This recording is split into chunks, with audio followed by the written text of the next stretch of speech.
City Council. Roll call. Susan Skiris, Here. Joseph Jones, Here. Michael Libby, Here. Lauren Campbell, Here. and Teresa Harms. Please join me in the pledge of allegiance. Allegiance to the flag of the United States of America and to the republic which stands one nation under God, indivisible, with liberty and justice for all.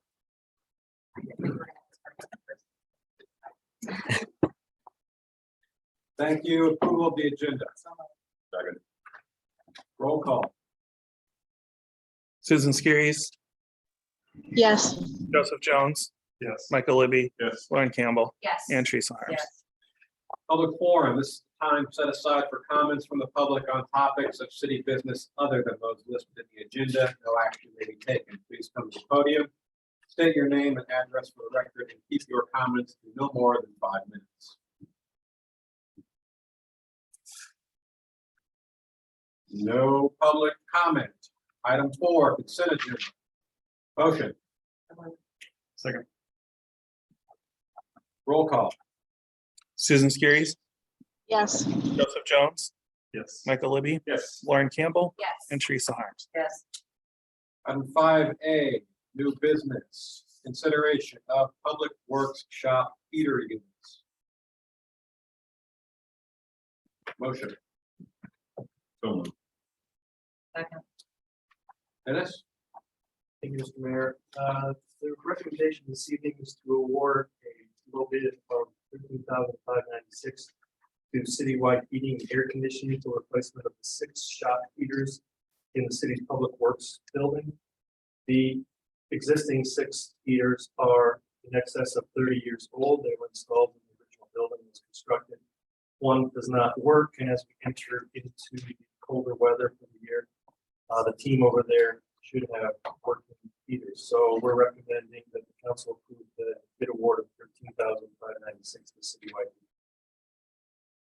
Discussion on council? It seems very reasonable. I replaced a rooftop unit, it cost me more than that for this one. These that were able to award a contract with local business. Hearing no more discussion, roll call.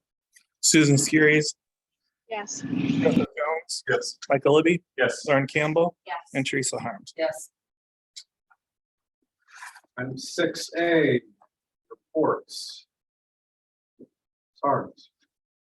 Yes, so we have a personnel and budget committee today, and I think Mike's gonna give an update on that for writing or whatever, so I'll leave that to him, but Windsor Wonderland, so just some quick updates on that in particular. We have I think all of the activities confirmed, but we are still looking for volunteers. So if you are able or have neighbors or family or friends coming into town, please get signed up for a volunteer. There's a link online to do that. Also today, did we get the shirts posted out? I did not, because I was waiting for to confirm the date on Friday, but Oh. first thing in the morning. Okay, so wait, or I'll show you afterwards. Let's see. Our Mike Draper and Ray Gunn created the shirts for the fun run, and so they're super cool, and I'm really excited for them. So make sure you get. Remember, it's only 1.5 miles. Nobody's going to know if you do all 1.5 miles. And so get signed up for that. A really cool shirt for the fun run. So, and we even have children's sizes. So it's a long sleeve t-shirt, and it says our inaugural race. So appreciate again another Windsor Heights resident who's a local business owner that we're able to support as well. So the fun run, gingerbread house competition as well. I think we have close to 10, 11 people. There's a few more after I emailed, so it might be up to 13. Wow. So yeah, just a reminder for everybody that that's you can pick up a basic gingerbread kit. We're gonna make those available on Monday the 28th. Right? Wednesday. Wednesday. Yeah. This Wednesday? Yep. Okay, this Wednesday. Thank you. Really, Adam should be giving us an On this Wednesday, they'll be available for pickup, and then people can start charting their course for their phenomenal. There are 4 different categories for the competition. So think about those as you're putting your gingerbread houses together. And then holiday lights competition around the community. The decorating contest? No, foundation. Thank you. Sorry. This is what happens when you start menopause. Is going to be judging the lights going around town. So there's 5 different categories for that. Also available online, so you can see what the different competition or the different categories are for decorating your holiday lights at home.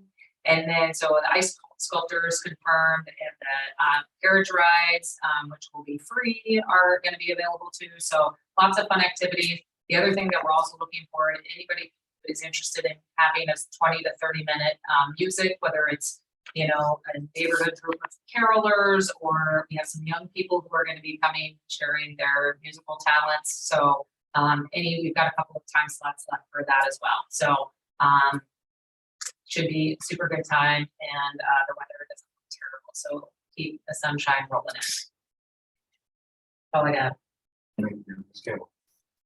We had the Veterans Day luncheon on Veterans Day, and it was probably one of the best turnouts that I remember seeing that previous years. And one of the veterans was a World War II vet who was interviewed by KCCI, and I think another story kind of usurped that part of this story that featured him, but I think there were some shots of him. They talked to several of the vets too, which was great. And then there was a special events committee meeting on the 18th. I'll try and cover a few of the bullet points. I'll let Susan back clean up for me. So the foundation is planning on Tuesday, July 4th to have their 4th of July event. And they're going to be working on their proposal and ask from the council. We hope to have that plan in place December, early January, so that that way we're not scrambling at the last minute. We voted to have the fall festival the first weekend of October this next year, so pushing it back 1 week from where it was this time. That way we're conflicting with where there's fewer conflicts with other events in the city. We had quite a few fun things happening that weekend, and the following weekend is just a little less busy. So looking forward to that. Then we of course talked about Winter Wonderland. I think that's it. Bravo meets next Wednesday, and Teresa's filling in. Larry? Thank you, Mr. Mayor. Had a really good coffee with council last weekend. Several people came by and asked all kinds of questions and had some comments about some things going on in our community. I want to say thank you to City Administrator Dennis. He has met with me each Monday morning council meeting, so we can sit down and have a discussion about goings on in the city, and it's done a great deal to bring me up to speed on so many things. So Dennis, thank you very much. Even though it's probably the National Civility Forum happens on the 7th of December.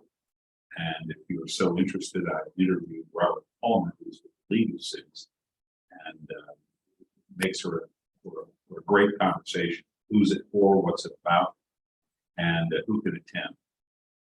Economic Development Committee is going to be meeting, and the Windsor Heights Chamber of Commerce annual meeting is scheduled for the 30th of November. Thank you. We had a dark operations and maintenance facility meeting last week, I think. Yeah. And we're going to go forward with looking for a construction manager for that facility.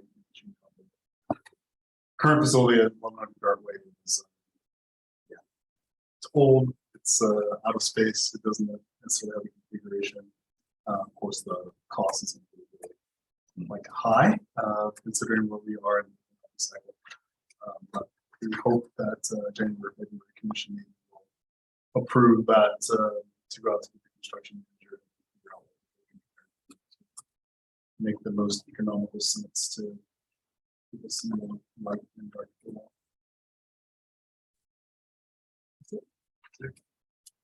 Ms. Scaries?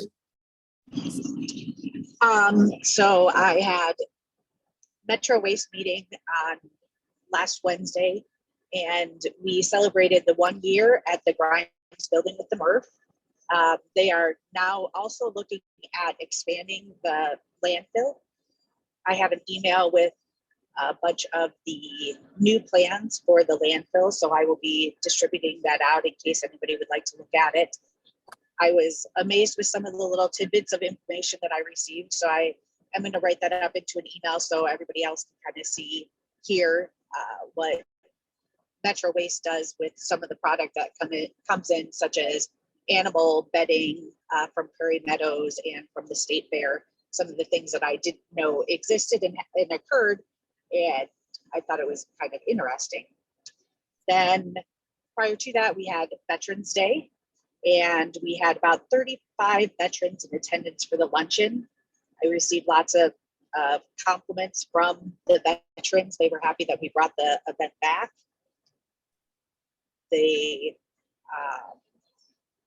Boy Scouts performed the flag ceremony. They were also great at refilling drinks and carrying food, clearing plates from the veterans. And I heard lots of compliments on that. So I appreciate that. Thank you to Lauren, Teresa for all of your work. Thank you to Michael for attending the event with us. See, Remax of Windsor Heights and the Polk County Board of Supervisors sponsored the food for the luncheon. So we did not have to charge anyone to attend the event. So I know lots of people appreciated that. And I will be sending out some pictures. Lauren sent me the link to the pictures. So we have some pictures to put out there from Veterans Day. We had special events committee on Friday. We discussed Windsor Wonderland. We also discussed, like Lauren said, the fall festival dates, and I will be bringing that to the next council meeting so that we can approve that or ask questions, kind of go from there so that we can move ahead and start planning the events with the approval of council. I think that's about it for me. Thank you, Bennett. Nothing to see. Entertain a motion to adjourn then. Second. Roll call. Susan Skiris, Yes. Joseph Jones, Michael Libby, Yes. Lauren Campbell, Yes. and Teresa Harms. Yes. I believe we now have an exempt session. An exempt session is a city council meeting outside of the public